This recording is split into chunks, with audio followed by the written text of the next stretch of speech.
Good morning, students. In the last class, we have started a topic that is small business introduction. So, in the small business, what we have studied that in small scale enterprises, basically the countries like developing, it takes the special place because of there is scarcity of capital and the abundance of the labor. Means यहाँ पे क्या होते हैं, जो Capitals होते हैं उनकी scarcity होती है, बट जो लेबर होते हैं वो क्या होते हैं, वो अबंडेंट अमाउंट में होते हैं. तो ये स्मॉल स्केल इंडस्ट्रीज़ क्या करती हैं, they uses the labour intensive techniques and capital saving techniques. Okay, so we have also studied the meaning of the small scale enterprises or the small business. What is small scale business? Now next, what we have studied that the classification of the small scale enterprises as per the MSMED, that means micro small medium enterprises act, in which it is divided into two: manufacturing enterprises or the service enterprises. As well as we have also studied the role of the small business in the rural areas, in which what we have studied, there are different areas as well as the following benefits in the rural areas. First one is the employment, second is improves economic condition, third is promotion of artistic and creative sense, fourth one is rural development, and the fifth one is mobilization of local resources. Okay, as well as we have also started a topic that is government assistance and the special schemes for industries in the rural backward and the hilly areas. Okay, government ने क्या किया, different assistance, different help as well as बहुत सारी schemes provide की है, launch की है, basically for the industries they are in the rural, backward or the hilly areas. Okay, so it is divided into the two parts, that is institutional support, the support which is provided by the government, that is institutional support, and the incentives offered by the government to SSI, means कुछ ऐसे incentives कौन है offer किया है, किसने, government ने, different small scale enterprises और industries. Okay, so we have started a institutional support in which we have already studied the National Small Industries Corporation. Okay, so now in today's class we are going to start the next institutional support which is provided by the government. This one is the district industries centers. So the DIC programs was started on May 1, 1978 to provide assistance to small scale enterprises at the district level. Okay, so these centers provide all the promotional activities such as identification of the suitable schemes, preparation of the feasibility report, arranging for the credit, etc. These centers promote entrepreneur attitude in the rural areas. DIC means District Industry Center is the institution at the district level which provide all the services and the support to entrepreneur for setting up small scale business, such as identification of the suitable schemes, preparation of the feasibility report, arranging for the credit, etc. Okay, broadly DIC means District Industry Center are trying to bring change in the attitude of the rural entrepreneurs. The DIC is emerging as the focal point of the economic and industrial growth at the district level. Okay, so DIC programs. Okay, DIC programs was started on May 1, 1978. Okay, District Industries Center जो program हुआ था, it was started in first May of 1978. 1978 first मे में start हुआ था to provide assistance to small scale industries at the district level. ये basically किसके लिए था, असिस्टेंस प्रोवाइड कर रहा था, किसको, स्मॉल स्केल इंडस्ट्रीज़ को eight the district level. District level पे गया था, ये असिस्टेंस और हेल्प प्रोवाइड कर रहा था. These center provide all the promotional activities such as identification of the suitable scheme. Okay, ये सेंटर्स जो ऐसे सेंटर्स ओपन किए गए थे डिस्ट्रिक्ट में, बेसिकली इंडस्ट्रीज़ को ये जो फैसिलिटीज़ और इंसेंटिव्स प्रोवाइड कर रहे थे, तो दीज प्रोवाइड प्रमोशनल एक्टिविटीज़। ठीक है, ये क्या थे, जो सारे सेंटर्स थे वो they provide all the promotional activities, कि कोई भी अगर इंडस्ट्रीज़ है उसको क्या है, डिफरेंट एक्टिविटीज़ की नीड है। ऐसा नहीं है कि वो किसी भी है बिना असिस्टेंस और हेल्प के वो डेवलप हो सकता है या प्रमोट हो सकता है। उसके लिए क्या करना पड़ेगा, उसको डिफरेंट एक्टिविटीज़ की भी नीड है, such as identification of suitable scheme, कि डिफरेंट जो गवर्नमेंट स्कीम को लॉन्च कर रही है उसको आइडेंटिफाई करना। डैट मीन्स कि वो अपने अकॉर्डिंग कोई भी इंडस्ट्रीज़ है, कोई भी प्रोजेक्ट है, वो अपने अकॉर्डिंग क्या करेगी, स्कीम को आइडेंटिफाई करेगी। Preparation of the feasibility report means कि उसको अपने जो भी उसके फिजिबिलिटी है, मीन्स जो भी उसने वर्क किया है उसका एक उसको रिपोर्ट भी प्रिपेयर करना पड़ेगा। And arranging for the credit etcetera. ठीक है, क्रेडिट जो भी मनी है उसका भी उसको अरेंजमेंट करना है। So these all are the services which is provided by the district industry centre. ये सारी सर्विसेज कौन प्रोवाइड किया था, डिस्ट्रिक्ट इंडस्ट्री सेंटर प्रोवाइड करता है। So these centre promotes entrepreneurs attitude in the rural area. ठीक है, ये जो सारे सेंटर्स होते हैं DIC, वो क्या करते हैं, इंटरप्रेन्योर का एटीट्यूड जो होता है, उनकी different kind of features as well as उनका way of doing the work, और वो कैसे कोई काम को कर रहे हैं, ये सारा क्या करता है, प्रमोट करता है। बेसिकली फॉर द एंटरप्रेन्योर्स, जो भी एंटरप्रेन्योर्स हैं। DIC is a institution eight the district level. DIC क्या एक इंस्टीट्यूशन है, डिस्ट्रिक्ट लेवल पे इंस्टीट्यूशंस है, which provide all the services and support to entrepreneur. ये क्या है, ये डिस्ट्रिक्ट लेवल पे इंस्टीट्यूशन होता है जो क्या करता है, all services, different kind of services and support provide करता है बेसिकली एंटरप्रेन्योर्स को, for setting up the small scale business. Small scale business को सेटअप करने के लिए सारी फैसिलिटीज़ प्रोवाइड करता है, such as identification of suitable scheme, कि कौन सी स्कीम उसके लिए सुटेबल है। ऐसे गवर्नमेंट क्या करती है, डिफरेंट स्कीम्स को लॉन्च कर देती है, इंट्रोड्यूस कर देती है। तो जिसको जो नीडी है, जिसको अपने बिजनेस को करना है, कंटिन्यू इंडस्ट्रीज सेटअप करना है, तो वो अपने अकॉर्डिंग उस स्कीम को क्या कर लेता है, एक्सेप्ट करके उसी पे वो वर्क करता है। And preparation of the feasibility report, और क्या करना पड़ता है, जो भी उनका वर्क कर रहे हैं डिफरेंट, उसका क्या है, उनको एक रिपोर्ट प्रिपेयर करना पड़ता है। And arranging for the credit etcetera, कि क्रेडिट का अरेंजमेंट भी करना होता है। So broadly DICs are trying to bring change in the attitude of the rural entrepreneurs. ठीक है, DIC का क्या है, आज वो ट्राई क्या कर रहा है कि जो भी रूरल में एंटरप्रेन्योर्स हैं, डिफरेंट बिजनेसमैन हैं, उनके एटीट्यूड में चेंज करना, ऐसा एटीट्यूड में कि वो भी क्या कर सके, ज़्यादा से ज़्यादा अगर सेटअप कर रहे हैं तो कमोडिटीज़ को प्रोड्यूस करे, अब सेल्स का प्रमोशन करे, एज वेल एज वो भी प्रमोट हों कि प्रोडक्टिविटी उनकी इंक्रीज़ हो। तो सारी ऐसी DIC का मेन मोटिव यही है कि जो एटीट्यूड है डिफरेंट रूरल एंटरप्रेन्योर का, उसको चेंज करना।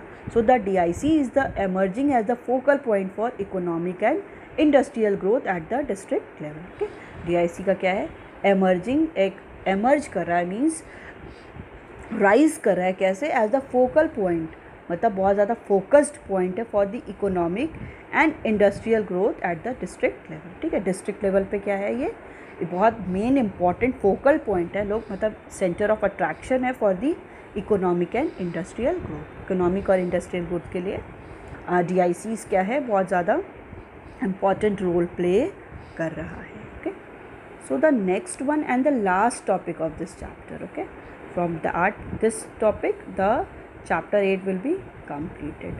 Okay, so next topic is incentives offered by the government for industries in the rural areas. Okay, so what are the different incentives which is offered by the government for industries in the rural area? ठीक है, different incentives क्या है, देखो हम लोगों ने इसको 2 categories में डिवाइड किया था। जो गवर्नमेंट असिस्टेंस प्रोवाइड करिए तो institutional support and incentives offers, incentives, wait, it's in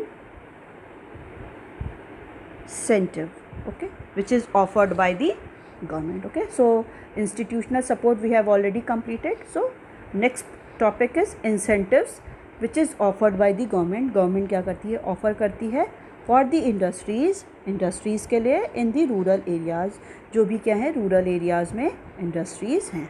So after independence some areas in our country are developing rapidly, whereas some areas remain backward and underdeveloped. But balanced regional growth and development is a must due to the following reasons. So first one is to provide employment opportunities in the all areas, to develop the local skills and resources, to restrict the migration of people to urban areas. Okay, so after independence के बाद की बात करते हैं, तो some areas in our country are developing rapidly, कि कुछ area हैं हमारी कंट्री के वो क्या हो रही हैं, रैपिडली ग्रो कर रही हैं और ग्रोथ कर रही हैं, उनका डेवलपमेंट बहुत रैपिडली हो रहा है, बहुत स्पीड में हो रहा है. Whereas some areas remain backward, अभी भी कुछ एरियाज़ ऐसे हैं वो क्या हैं, वो बैकवर्ड ही हैं एंड अंडर डेवलप्ड, वो डेवलप्ड नहीं हुए हैं. But balanced regional growth and development is a must due to the following reason. But जो रीजनल ग्रोथ और डेवलपमेंट है उनमें क्या होना चाहिए, जो भी रीजनल इम्बैलेंसेस होता है, मींस जैसे कुछ एरियाज़ ऐसे होते हैं कंट्री में या किसी भी स्टेट में वो बहुत ज़्यादा डेवलप्ड होते हैं और कुछ ऐसे होते हैं जो रिमेन आइडल रहते हैं, वो उनका यूज़लेस होते हैं, वो उनको डेवलपमेंट की बात ही नहीं किया जाता है. तो क्या बात हो रही है कि but regional balanced regional growth होना चाहिए. ऐसा नहीं कि हम एक पर्टिकुलर रीजन का ही बहुत ज़्यादा ग्रोथ करे और एक एरिया क्या हो वो आइडल पड़ी हो. ठीक है, तो balanced regional growth and development की बात करता है कि जो ग्रोथ होगा वो क्या बैलेंस्ड हो, is a must due to the following reason. क्यों, क्योंकि only because of the following reason. And what are the different reason. The first one is to provide employment opportunities in all the areas. ठीक है, first of all क्या है कि employment opportunities provide करना है. ठीक है, ऑल द एरियाज़ में जो भी एरिया हैं उसमें क्या है एम्प्लॉयमेंट अपॉर्चुनिटीज़ प्रोवाइड करना है. To develop local skills and resources, जो भी लोकल स्किल है किसी भी रीजन वाइज या लोकल प्लेस पे जो भी किसी की स्किल है, डिफरेंट स्किल्स होती है लोगों में, उन स्किल्स को क्या करना है डेवलप करना है. एंड रिसोर्सेज को प्रॉपर यूटिलाइजेशन करना है. जो भी लोकल रिसोर्सेज हैं उनका क्या करना है प्रॉपर यूटिलाइजेशन करना है. Next one is to restrict the migration of people to urban area. और इसमें सबसे मेन इम्पॉर्टेंट क्या है कि जो लोग फॉर दी वर्क क्या करते हैं, वो लोग मूव कर जाते हैं, माइग्रेट कर जाते हैं वन प्लेस से अनदर प्लेस, उनके माइग्रेशन को क्या करना है रिस्ट्रिक्ट करना है. अगर किसी मतलब विलेज में या रूरल एरियाज़ में अगर वो सारी फैसिलिटीज़ अवेलेबिलिटी हो जाएगी जिसके लिए कोई भी पीपल अर्बन एरिया में शिफ्ट हो रहा है, वो बेसिकली कोई भी अर्बन एरिया में शिफ्ट इसलिए होता है only because of the employment opportunity. कि रूरल एरियाज़ में क्या होता है कि इतनी एम्प्लॉयमेंट अपॉर्चुनिटीज़ नहीं होती हैं उनके पास कि वो मोर एंड मोर ग्रो कर सके, इसलिए पीपल क्या करते हैं, दे ऑल आर शिफ्टिंग और shifted from rural areas to urban areas. वो रूरल एरिया से अर्बन एरिया में क्या करते हैं शिफ्ट करते हैं. ओके, सो इसको क्या करना है रिस्ट्रिक्ट करना है. अगर हम यही सारी फैसिलिटीज़ स्किल्स है, इंडस्ट्रीज़ हैं, एग्रीकल्चर हैं, डिफरेंट ट्रेड्स हैं, वो अगर हम एक रूरल एरिया में ही क्या कर देंगे प्रोवाइड कर देंगे, सो जो भी पीपल का मूवमेंट है, माइग्रेशन है, वो क्या हो जाएगा वो रिस्ट्रिक्ट हो जाएगा. और वो पीपल क्या है या कोई इंडिविजुअल वो वहीं पे रह के रूरल एरिया में ही रह के एम्प्लॉयमेंट जनरेट कर सकता है और इनकम भी उसकी इंक्रीज़ हो सकती है. ओके, सो मेन रीज़न क्या है कि बैलेंस रीजनल ग्रोथ की बात क्यों हो रही है, ओनली बिकॉज ऑफ दी कि अगर क्या है कुछ पीपल रूरल से अर्बन में चले गए तो क्या है वो, इसमें क्या हो गया रिस्ट्रिक्शंस होनी चाहिए ना, कि हमें ऐसा करना है कि रूरल एरिया का भी डेवलपमेंट हो, तभी हम बोल सकते हैं कि बैलेंस्ड ग्रोथ एंड डेवलपमेंट. कि ऐसा नहीं कि अर्बन एरियाज़ क्या है बहुत ज़्यादा डेवलप करता जा रहा है और रूरल एरिया का एकदम वो डाउन होता चला जा रहा है. इसलिए बात हो रही है कि बैलेंस्ड ग्रोथ होना चाहिए. इन दैट केस अब जो भी एम्प्लॉयमेंट अपॉर्चुनिटीज़ हैं वो क्या होनी चाहिए, ऑल एरिया में होनी चाहिए। Develop the local skills and resources, जो भी डिफरेंट लोकल स्किल्स हैं किसी इंडिविजुअल में, जैसे कोई हैंडीक्राफ्ट, हैंडलूम, पॉटरी पे कुछ करता है, पेंटिंग करता है, तो उन लोकल स्किल्स को आइडेंटिफाई करना है। ओके, उनको आइडेंटिफाई करना है और जो भी लोकल रिसोर्सेज अवेलेबल हैं उन्हें क्या करना है, प्रॉपर यूटिलाइज करना है। Next is to restrict the migration of people to urban areas, और जो भी अर्बन एरिया में लोगों का माइग्रेशन हो रहा है उसको भी रिस्ट्रिक्ट करना है। Okay, so to have the balance regional growth, to have the balanced regional growth and for the development of the rural backward and hilly areas, the government has provided the following incentives. Okay,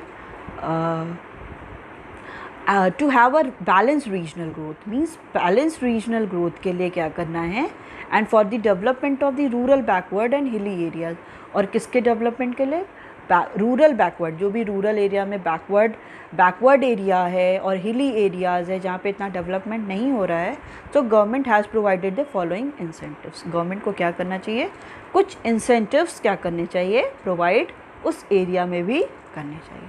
so first one is availability of the land in these area at the concessional rate. Okay, so जो भी है इस area में क्या होना चाहिए, availability of land, land की availability होनी चाहिए। Okay, in these area at the concessional rate means discounted rate पे मिलना चाहिए, कि जो प्राइस है उसका क्या करना चाहिए, गवर्नमेंट को क्या करना चाहिए, उसको कंसेशन प्रोवाइड करना चाहिए, कुछ डिस्काउंट प्रोवाइड करना चाहिए। लैंड का ये नहीं कि फॉर एग्जांपल अगर लैंड क्या है 10 लाख की है तो वो उसको 10 लाख पे करे, इस पर क्या कर दे, गवर्नमेंट कह सकती है कि आपको इस पर 20% कंसेशन मिलेगा। ठीक है, मतलब 10 लाख का 20% आपको क्या करना पड़ेगा, पे नहीं करना पड़ेगा। Okay, next is location of public sector project in backward area.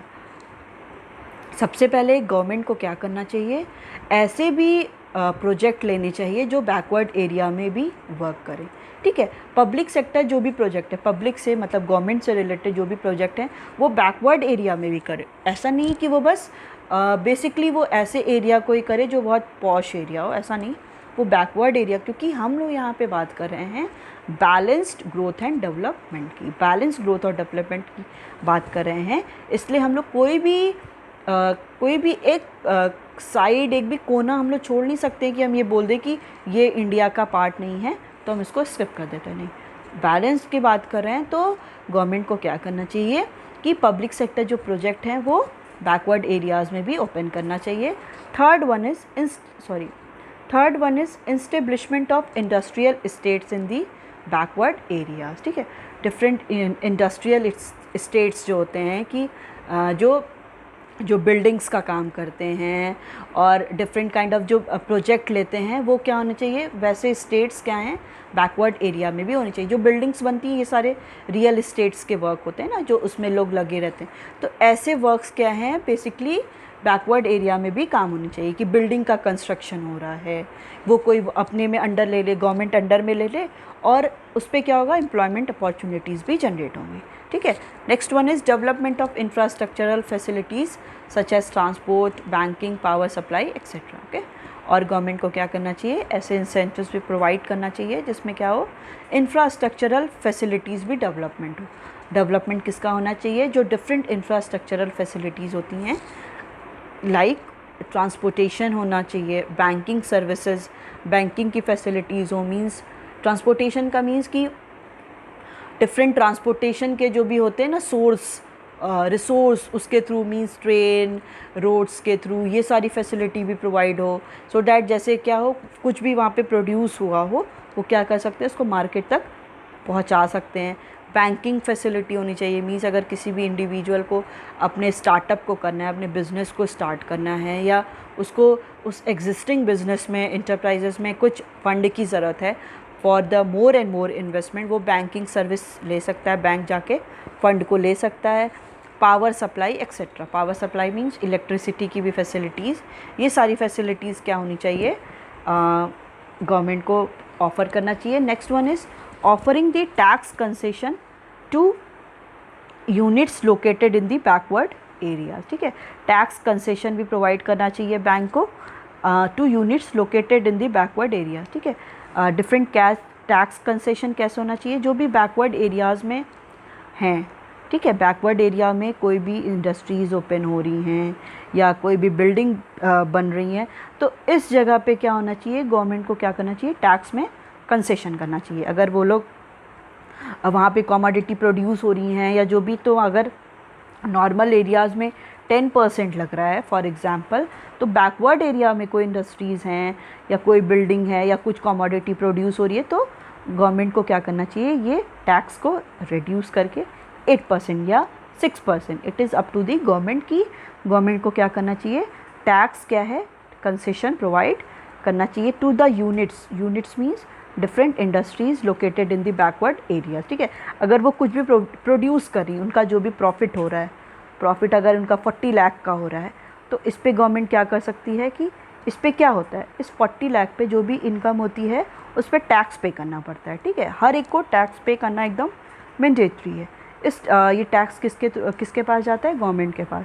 तो गवर्नमेंट क्या कर सकती है, इस कंडीशन पे कंसेशन प्रोवाइड कर सकती है। फॉर एग्ज़ाम्पल अगर टैक्स लगता हो इस पर इनके पूरे टोटल प्रॉफिट पे 18% का, तो गवर्नमेंट क्या करेगी, they will take only 14%, means 4% का वो कंसेशन प्रोवाइड कर सकते हैं for those unit which are established in the backward area, okay.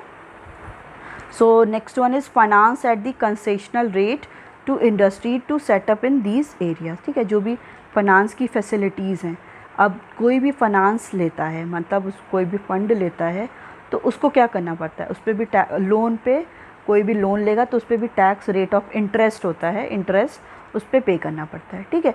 तो जो भी इंडस्ट्रीज़ क्या हो रही हैं, सेटअप हो रही हैं बैकवर्ड एरिया में, हिली एरियाज़ में, उस पर भी क्या करना चाहिए, फाइनेंस पे भी कंसेशन प्रोवाइड कर देना चाहिए। So it is up to the government that government क्या कर सकती है, अगर डिफरेंट इंसेंटिव्स प्रोवाइड कर देगी डिफरेंट इंडस्ट्रियल यूनिट्स को, तो क्या होंगे, पीपल भी मोर एंड मोर इनकरेज होंगे कि वो अपने जो भी इंडस्ट्रीज़ और यूनिट्स को सेटअप कर रही हैं वो बैकवर्ड और हिली एरियाज़ में भी करें, ओके।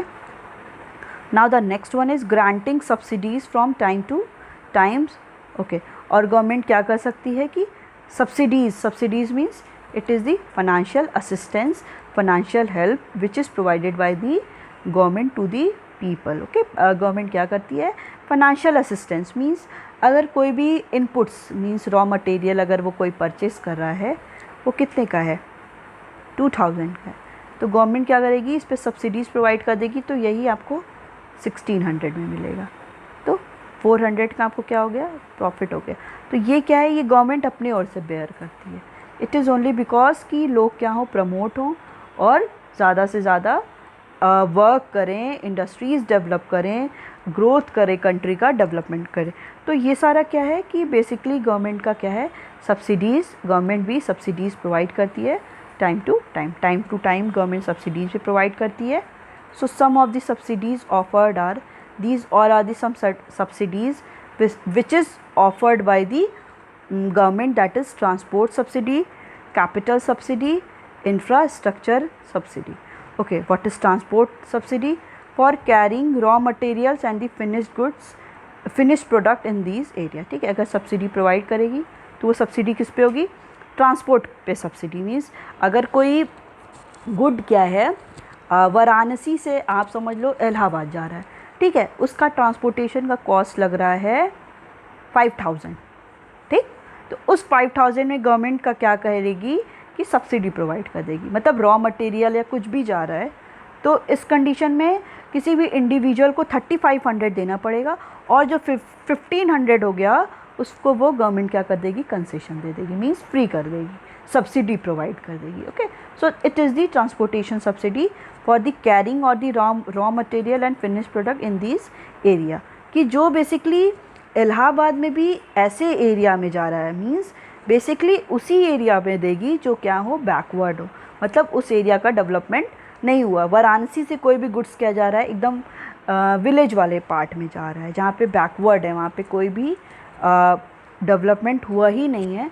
तो यहाँ से अगर कोई गुड्स क्या है वहाँ पे जाता है। यहाँ से कोई ट्रांसपोर्टेशन के थ्रू 5000 का अगर उसका बिल है तो उस पर क्या है, गवर्नमेंट सब्सिडी प्रोवाइड कर देगी। मीन्स ऑलमोस्ट 3500 उसको देना पड़ेगा और 1500 का वो सब्सिडी प्रोवाइड कर देगी। Okay, next one is capital subsidy for investment in the fixed assets of industries setup in the backward area. Okay, ठीक है। जो कैपिटल सब्सिडी मीन्स कि गवर्नमेंट क्या करेगी, सब्सिडी प्रोवाइड करेगी कैपिटल पे for investment in the fixed asset, कि जो भी अपना कैपिटल है, फंड है, वो इन्वेस्ट कर रहा है किसमें, फिक्स्ड असेट्स, जो भी जितने भी plant and machinery, land, these all are the fixed asset. Okay, उस फिक्स्ड असेट पे इन्वेस्ट करने के लिए जो भी कैपिटल इन्वेस्ट कर रहा है कोई भी इंडिविजुअल, कोई एंटरप्रेन्योर, बेसिकली वो इंडस्ट्रीज़ कहाँ सेटअप हो रही हैं, इन दी बैकवर्ड और दी हिली एरियाज़, उस कंडीशन पे भी सब्सिडी प्रोवाइड होगी for the investment in the capital assets. कि कोई भी अगर मशीनरी है आपकी 5 लाख की, ओके, वो क्या है, कोई इंडिविजुअल अपना एक इंटरप्राइजेस ABC लिमिटेड करके वो विलेज बैकवर्ड एरिया में ओपन करने जा रहा है, ठीक है, कोई भी एक रूरल एरिया में, तो गवर्नमेंट क्या करेगी, अगर वो बताएगी कि मैं क्या, कोई भी इंटरप्रेन्योर है ABC लिमिटेड प्राइवेट लिमिटेड, वो क्या बोलेगा कि मैं अपना ओपन करने जा रहा हूँ या जा रही हूँ बैकवर्ड एरिया में, 5 लाख की मेरी एक मशीन हो रही है, तो इस पर गवर्नमेंट क्या करेगी, सबसे सब्सिडीज़ प्रोवाइड कर देगी। मीन्स हो सकता है इसको अब 4,50,000 ही बस पे करना पड़े।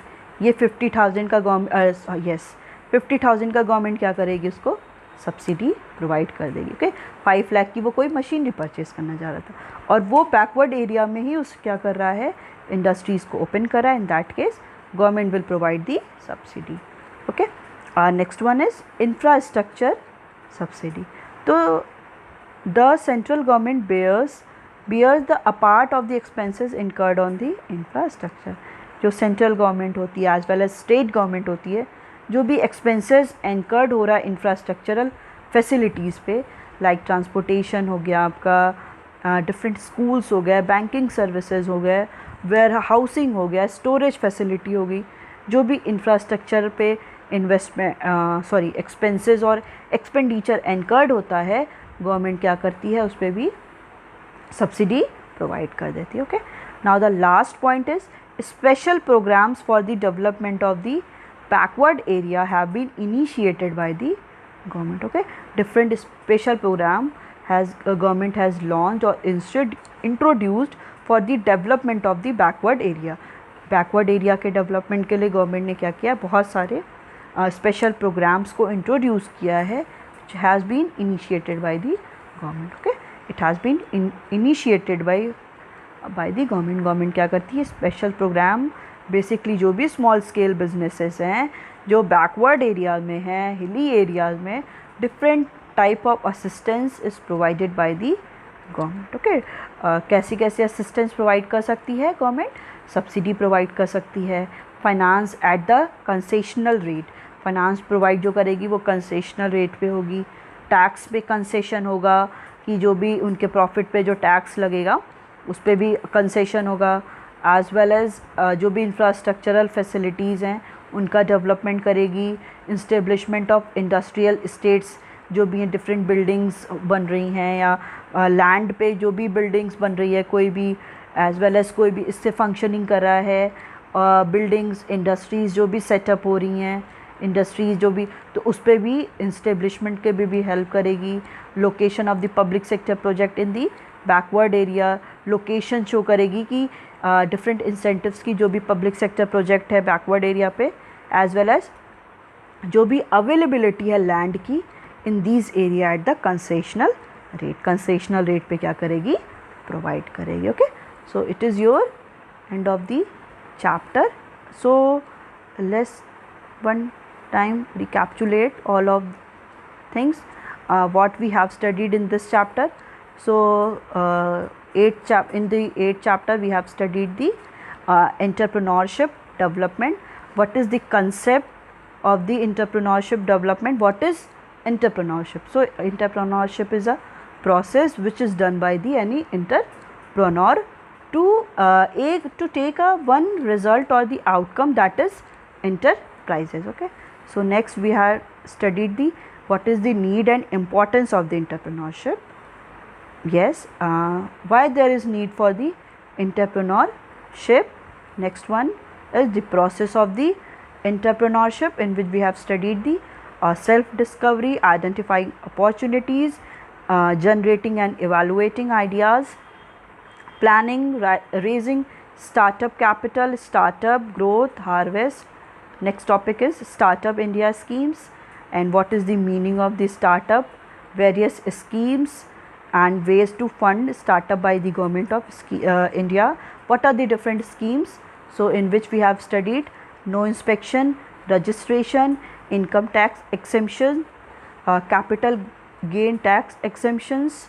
Next one is benefit in the patent and the intellectual rights, property, funding schemes for the startup, and there were also the 10 funding options for the startup, in which we have studied self funding, crowdfunding, get angel investment, get venture capital for your business, raise money through the bank loans, get business loan from the NBFCs, non-banking financial companies, as well as government programs that offer startup capital, central government schemes and the state government schemes. Next topic is intellectual property rights and the entrepreneurship. So what is intellectual property, as well as we have studied there are intellectual property includes the copyright, patent and the trademark. The next topic we have completed, that is small business, in which we have studied the introduction, meaning of the small scale business, what is the role of